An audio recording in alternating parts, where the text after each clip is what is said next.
कृष्णा जय जय श्री राधे। मित्रों, फिर से स्वागत है आपका मेरे यूट्यूब चैनल श्री राधे पर। तो फ्रेंड्स, आप सामने देख रहे हैं आज जो है कार्तिक स्नान का हम 23वां अध्याय पढ़ेंगे। लेकिन आज संडे है तो हमने दूर से ही माँ तुलसी जी का पूजा आचमन कर लिया है, ठाकुर जी का, शालिग्राम जी का। संडे को क्या होता है कि फ्रेंड्स, पूजा आचमन हम कर सकते हैं लेकिन दूर दूर से, तुलसी जी को छूना नहीं होता है। हम जल भी चढ़ा सकते हैं, हम सब कुछ समर्पित कर सकते हैं, भोग वगैरह सब कुछ, लेकिन बस हाथ नहीं लगा सकते हैं। तो फ्रेंड्स, चलिए ज़्यादा समय ना गवाते हैं, हम पढ़ते हैं कार्तिक स्नान का 23वां अध्याय। यह कथा सुनकर ऋषि कहने लगे, हे सूत जी, भगवान के चरणों से उत्पन्न हुई गंगा जी की महिमा कहिए। तब सूत जी ने कहा कि हे ऋषियों, जो कुछ नारद जी ने राजा पृथु से कहा वही मैं तुमको सुनाता। इंद्रादिक सब देवताओं को उत्पन्न करने वाले कश्यप जी को 2 पत्नियां थी। एक अदिति, जिनका एक पुत्र देवता कहलाया, दूसरा दिति, जिनके पुत्र दैत्य हुए। देवता तथा दैत्यों का नित्य ही कलह रहता था। उस समय विरोचन का पुत्र अर्थात प्रहलाद का पुत्र राजा बलि दैत्यों का राजा था।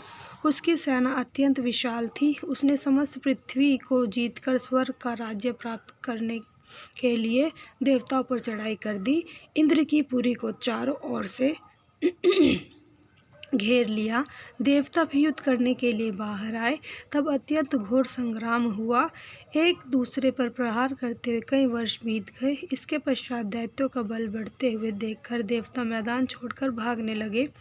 तत्पश्चात दैत्यों ने सारे स्वर्ग पर अपना अधिकार जमा लिया। बलि स्वयं इंद्र के आसन पर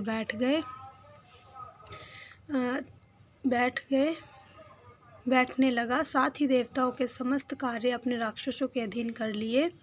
यज्ञ की बलि भी आप ही लेने लगा। तब अदिति अपने पुत्रों को दुखी देखकर बहुत चिंतित हुई। फिर वह अपना स्थान छोड़कर देवताओं की जय तथा दैत्यों की पराजय के निमित्त भगवान की तपस्या करने के लिए हिमवान पर्वत पर चली गई। वहाँ कुछ समय फलाहार खाकर, कुछ काल सूखे पत्ते, कुछ काल तक पवन का ही आहार करती रही। फिर पैर के अग्रभाग से खड़ी होकर भगवान की तपस्या करने लगी।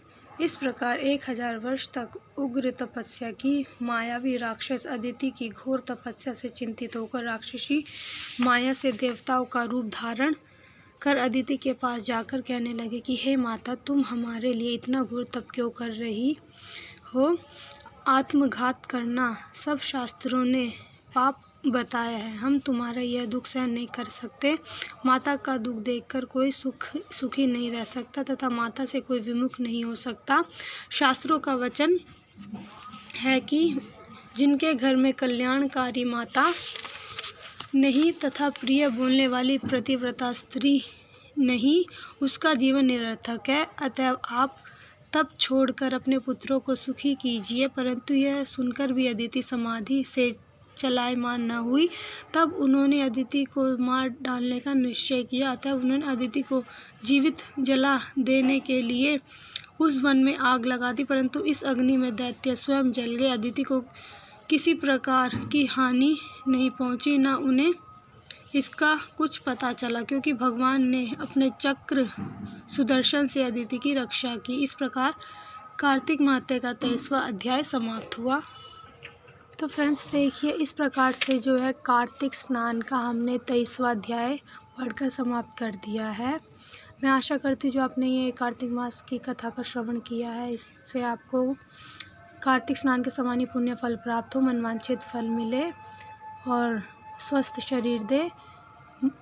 मैं ईश्वर से यही प्रार्थना करती हूँ और मैं वीडियो को अब विराम देना चाहूँगी। चलिए फ्रेंड्स, मिलते हैं नेक्स्ट वीडियो में। तब तक के लिए हरे कृष्णा, जय जय श्री राधे।